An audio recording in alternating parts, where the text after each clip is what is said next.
بسم اللہ الرحمن الرحیم۔ حضرت عمر کی زندگی پر بنایا گیا ایک چھوٹا سا کلپ۔ کہ حضرت عمر رضی اللہ تعالیٰ عنہ حاکم نہیں ہے، خلیفہ ہے۔ حاکم نہیں ہے، خلیفہ ہے۔ خلیفہ اور حاکم میں کیا فرق ہوتا ہے؟ خلیفہ حکم پر حکومت قربان کر دیتا ہے۔ حاکم کون ہوتا ہے؟ جو حکومت پر حکم کو قربان کر دیتا ہے۔ وہ کہتے ہیں میری حکومت نہ جائے، شریعت جاتی ہے تو جائے۔ خلیفہ کون ہوتا ہے؟ وہ کہتا ہے شریعت نہ جائے، حکومت جاتی ہے تو جائے۔ وہ حکومت کی پرواہ نہیں کرتا، وہ خلیفہ تھے۔ خلیفہ 22 لاکھ مربع میل میں اسلام پھیلانے والا شخص، جو اللہ سے مانگا گیا یا اللہ عمر دے دے مجھے، یا اللہ مجھے عمر دے دیے گئے۔ بدھ کو دعا مانگی، جمعرات کو عمر اسلام میں آ گئے۔ بدھ جمعرات کی درمیانی رات حضرت ابوبکر کی پٹائی ہوئی، شام کو بڑی شدید مرنے کے قریب ہو گئے، اٹھا کے لائے گئے۔ آپ نے دیکھا تو آپ کا رو رو کے برا حال ہو گیا۔ تو اس وقت آپ نے دعا کی، اللہ اسلام کو عزت ہے ان دو میں سے ایک، عمر یا عمر۔ ایک ابو جہل کا نام عمر بن ہشام ہے، ان کا نام عمر بن خطاب ہے، لیکن آپ نے فرمایا میرا جی چاہتا ہے کہ عمر بن خطاب ہو۔ رات کو دعا مانگی، جمعرات کی صبح کو عمر بن خطاب قتل کا ارادہ کر کے اور ایمان سب منور ہوئے، مشرف ہوئے۔ اور جب یہ ایمان لائے تو جبریل اتر آئے کہ یا رسول اللہ آپ کو خوشی ہو رہی عمر کے اسلام کی؟ آپ نے کہا بڑی، کہ آسمان کے فرشتے بھی خوش ہو رہے، آسمان کے فرشتے بھی خوش ہو رہے۔ 10 برس حکومت کی۔ 10 سال کے بعد عبداللہ بن عمر بیٹے نے خواب دیکھا کہ پسینہ ایسے پہنچ رہے ہیں، یوں پسینہ پہنچ رہے ہیں۔ کہنے لگے ابا جان کیا ہوا؟ کہ بیٹا حکومت کا حساب دے کے فارغ ہوا ہوں، ابھی جان کا حساب باقی ہے۔ 10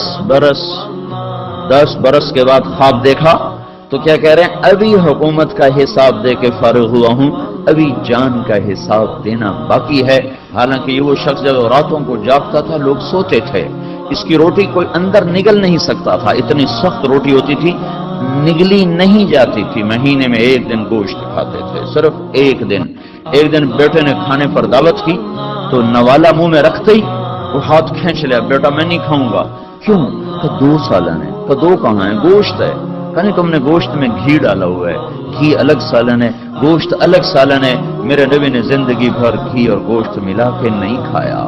کہ ابا جان میں نے کوئی فضول خرچی نہیں کی، آج مجھے گوشت سستا مل گیا تھا تو میں نے آدھے درہم کا گوشت لے لیا، آدھے درہم کا گھی لے لیا، دونوں کو ملا کے بنا دیا، تو اس میں کوئی فضول خرچی نہیں ہوئی۔ کہ نہیں بیٹا، عمر کا ہاتھ اندر نہیں جا سکتا، میرے نبی نے گھی اور گوشت کو اکٹھا نہیں کیا۔ ایسا شخص جو مظلوم کی فریاد سن کر یا لبیکا کی صدائیں لگاتا ہوا مدینے کی گلیوں میں بے قرار ہو کے پھرنے لگ جاتا تھا، راتوں کو نگرانی کے لیے پھر رہا ہے، وہ عمر 22 لاکھ مربع میل میں سلطنت اور راتوں کو چکر لگ رہے ہیں۔ ایک بڑھیا ہانڈی چڑھا کے بیٹھی ہوئی ہے، بچے 3-4 رو رہے ہیں، چیخ رہے ہیں۔ اماں کیا بات ہے، یہ بچے کیوں رو رہے ہیں؟ کہ کھانا کچھ نہیں، بھوک سے رو رہے ہیں۔ یہ کیا ہے؟ کہ یہ تو تسلی کے لیے ہے، پانی اوپر چڑھایا ہوا، اندر کچھ نہیں ہے۔ میرا اور عمر کا اللہ کے ہاں حساب ہوگا۔ تو عمر کی آنکھوں میں آنسو آ گئے۔ عمر کو تیرے حال کی کیا خبر؟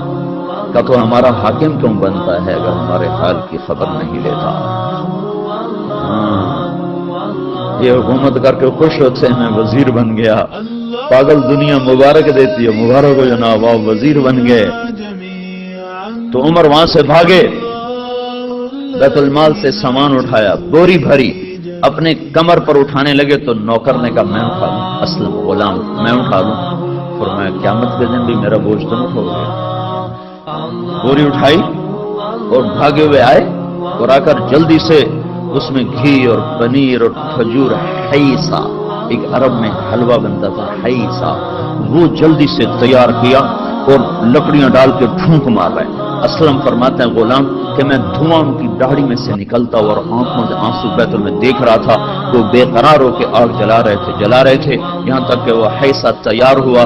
پھر آپ نے خود ڈوئی میں سے پلیٹوں میں ڈال کے بچوں کے آگے رکھا، پھر ایک طرف بیٹھ گئے ان کو کھاتا دیکھنے لگے۔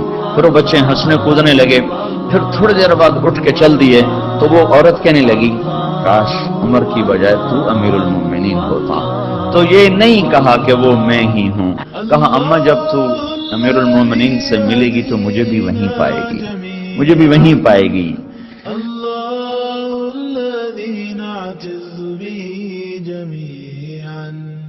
اللہ